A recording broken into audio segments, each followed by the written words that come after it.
सौरभ और मुस्कान की मुलाकात मुस्कान के नाना के यहाँ 2011 में हुई थी।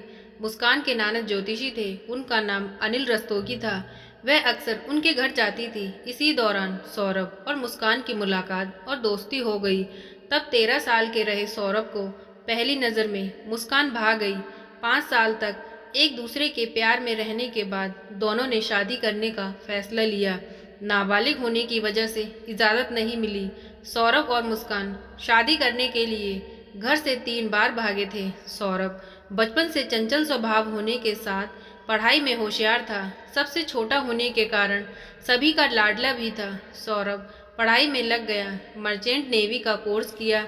इसी दौरान लंदन की शिप कंपनी में नौकरी लग गई। सौरभ 2016 में घर आया हुआ था। इसी दौरान सौरभ और मुस्कान घर छोड़कर चले गए। तब शिकायत पर पुलिस दोनों को तलाश करके लाई थी। परिवार के समझाने पर भी दोनों नहीं माने। 3 महीने बाद फिर लापता हो गए। इस बार 3 दिन बाद वापस आ गए। सौरभ मुस्कान को छोड़ना नहीं चाहता था। 2016 में बालिग होने पर दोनों फिर से घर से चले गए। इस बार शादी करके ही लौटे। परिवार ने सौरभ की खुशी के लिए मुस्कान को अपना लिया।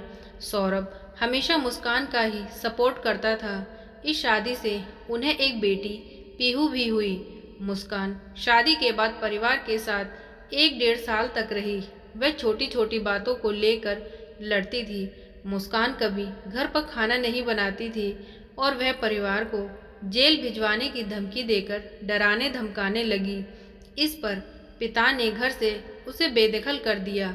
सौरभ किराए पर मकान लेकर रहने लगा। मुस्कान ने जाते समय कहा था, मैं तुम्हारे लड़के का मुंह नहीं देखने दूंगी, लेकिन सौरभ घर पर आता जाता रहता। सौरभ 2023 से नौकरी की वजह से विदेश में था। मुस्कान फ़ोन पर सौरभ से बातचीत करती थी। वीडियो कॉल पर बेटी से भी बात कराया करती थी। सौरभ मुस्कान को हर महीने 50,000 रुपये भेजता था। उसकी सारी डिमांड भी पूरी करता था। इसके बाद मुस्कान की ज़िंदगी में फिर से साहिल की एंट्री हुई। साथ पढ़ने वाले साथियों ने एक व्हाट्सएप ग्रुप बनाया था, जिसके माध्यम से मुस्कान की बातचीत साहिल से हुई। दोनों के बीच पर्सनल चैट होने लगी। सॉप्रिक्स मॉल में इनकी मुलाकात हुई। इसके बाद बातचीत और मिलना जुलना जारी रहा। मुस्कान ने स्नैपचैट पर 3 फेक अकाउंट बनाए हुए थे। पहला मुस्कान का खुद का, दूसरा साहिल की मां के नाम से और तीसरा साहिल के भाई के नाम से।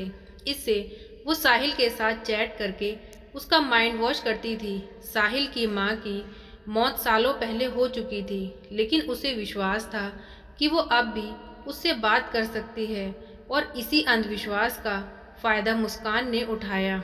मुस्कान अपनी आईडी से साहिल की मां बनकर उससे चैट करती थी। उसको बताती कि उसकी मां अवतरित हो गई है, मुझसे बात करती है।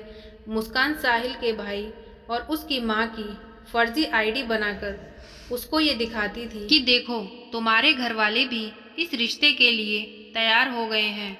साहिल के साथ स्नैपचैट में बातचीत के दौरान मुस्कान लिखती है, राजा बच्चे हमें क्षमा कर दें, हम नहीं आएंगे तुझसे कुछ कहने। अब जो भी होगा हो जाएगा बच्चे, तुझे कुछ नहीं होने देगी शक्ति, तुझे कुछ भी नहीं होने देगी।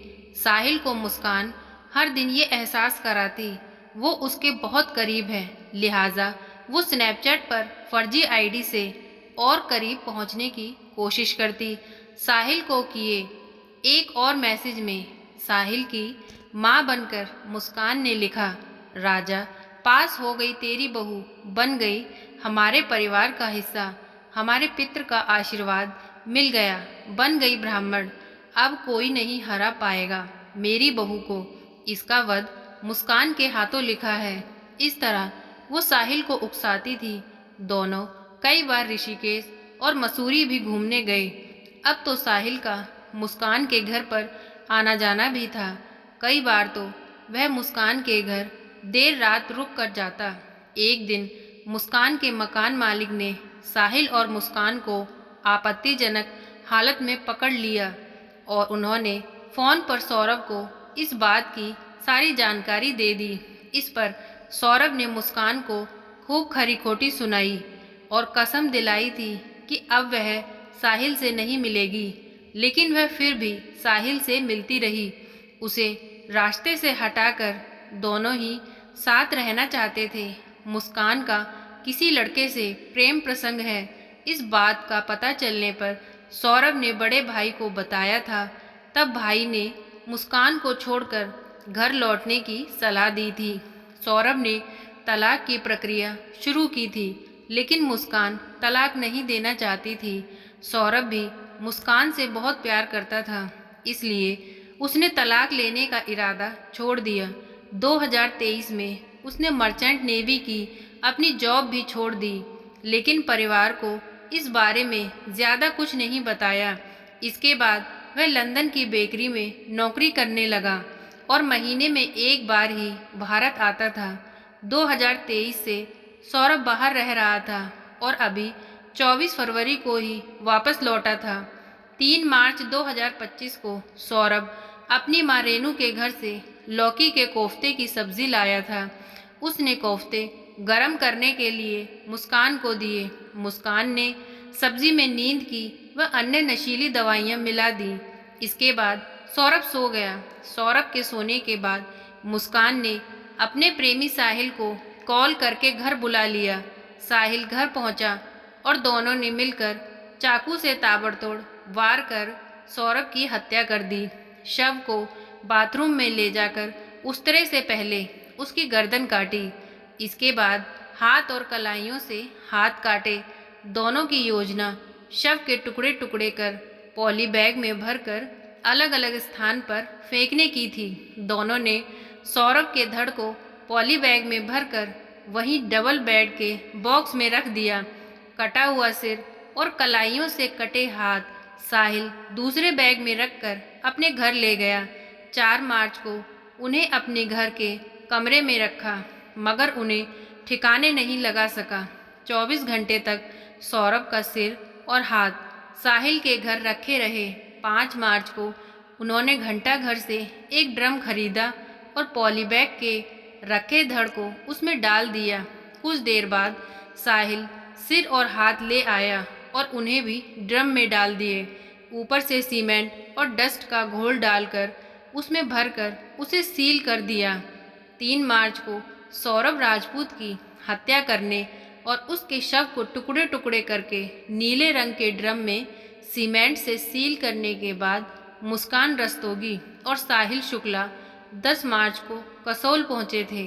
वे वहां 6 दिन ठहरने के बाद 16 मार्च को चेकआउट कर गए। 17 मार्च को दोनों वापस मेरठ लौट आए। 11 मार्च को मुस्कान ने साहिल का बर्थडे भी सेलिब्रेट किया था। घर लौटने पर मुस्कान टूट गई और उसने अपनी मां कविता रस्तोगी को सब कुछ बता दिया। कविता ने स्थिति की गंभीरता को समझा और तुरंत अपनी बेटी को पुलिस स्टेशन ले गई। कविता ने पुलिस को बताया कि सौरभ मेरी बेटी के लिए पागल था। उसने उससे शादी करने के लिए अपना परिवार भी छोड़ दिया। वह मेरे बेटे जैसा था। और फिर पुलिस को इस मामले की जानकारी तब हुई जब पड़ोसियों ने सौरभ के घर से बदबू आने की शिकायत की। पुलिस ने घर की तलाशी ली और ड्रम में बंद लाश बरामद की। पुलिस को शव निकालने के लिए मार्बल कटर का इस्तेमाल करना पड़ा। शरीर इतना सड़ चुका था कि ठीक से पोस्टमार्टम भी नहीं हुआ। मुस्कान और उसके प्रेमी को गिरफ्तार कर लिया गया। दोनों को पुलिस ने गिरफ्तार कर जेल भेज दिया है। दोनों इस समय मेरठ जिला जेल में बंद हैं। पुलिस ने दोनों आरोपियों को गिरफ्तार कर उनके खिलाफ कानूनी कार्रवाई शुरू कर दी है।